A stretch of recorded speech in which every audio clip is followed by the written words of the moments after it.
လူဘောကိုရောက်လာပြီးဒါရီကမမသိရင်ထိုင်ငိုဖို့ကောင်းနေပြီလက်မအခုလိုအဆူဆိုင်ဝင်သွားခဲ့ရင်ဇာကနာရီအပ်တွေကိုတုံးပြီးတော့မှခဲရခဲစေထုံနေစားမလို့ပါဘူးအဲ့ဒီဘောကိုရှာလကာရီလေးအနှဲငယ်ချကာပို့ပြီးတော့မှစေချိုးအပ်လေးနဲ့အခုလိုဆုပ်ထုတ်လိုက်မယ်ဆိုရင်ပဲအဆူကလွယ်ကူကူနဲ့ကိုထွက်သွားမှာဖြစ်ပါတယ်ဆေးပြတ်သွားတာတက်လို့မရတာမျိုးတွေဖြစ်နေတဲ့ဆိုရင်ဒီလိုမျိုးဆေးကောင်းကိုခရင်ထိတ်မှာဆွပြီးတော့မှဆွဲချလိုက်ရုံပါပဲ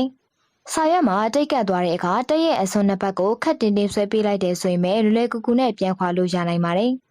တိတ်နဲ့အနားပေါင်လေးတွေကိုတေချာကုတ်ချင်နေဆိုရင်တော့ရူလာတစ်ခုကိုခုလိုအသုံးပြုပေးလို့ရပါတယ်တန်တစ်ချောင်းနဲ့ချင်းကျိုးတစ်ခုကိုသုံးပြီးတော့မှကိုလိုချင်တဲ့အရွယ်စားအလိုက်စဝိုင်းလေးတွေကိုတည်တည်တက်နဲ့ဆွဲလို့ရပါတယ်တန်ရိုက်တဲ့အခါမှာအောက်ခံရာဝေးတူတွေကိုအခုလိုထိခိုက်ပျက်စီးတာမျိုးတွေမဖြစ်စေဖို့အတွက်တူရဲ့အနားပေါင်ပတ်ချာလေးကိုကောအနှဲငယ်တုပ်ပေးထားလိုက်တယ်ဆိုရင်ရပါပြီတာယာလဲခြင်းနဲ့ဆိုရင်လည်းအခုလိုမျိုးကျိုးတစ်ချောင်းနဲ့ကိုသုံးပြီးတော့မှရွှေကနေဆွဲထုတ်လိုက်ရုံပါပဲတေသားချောင်းရဲ့ထိပ်ပြားကိုဒရီသုံးပြီးတော့မှအပေါက်ပေါက်ခြင်းနဲ့ဆိုရင်တော့မူလီဒါမှမဟုတ်တန်ချောင်းလေးနှစ်ချောင်းရဲ့အကူအညီကိုအခုလိုယူလိုက်ရုံပါပဲ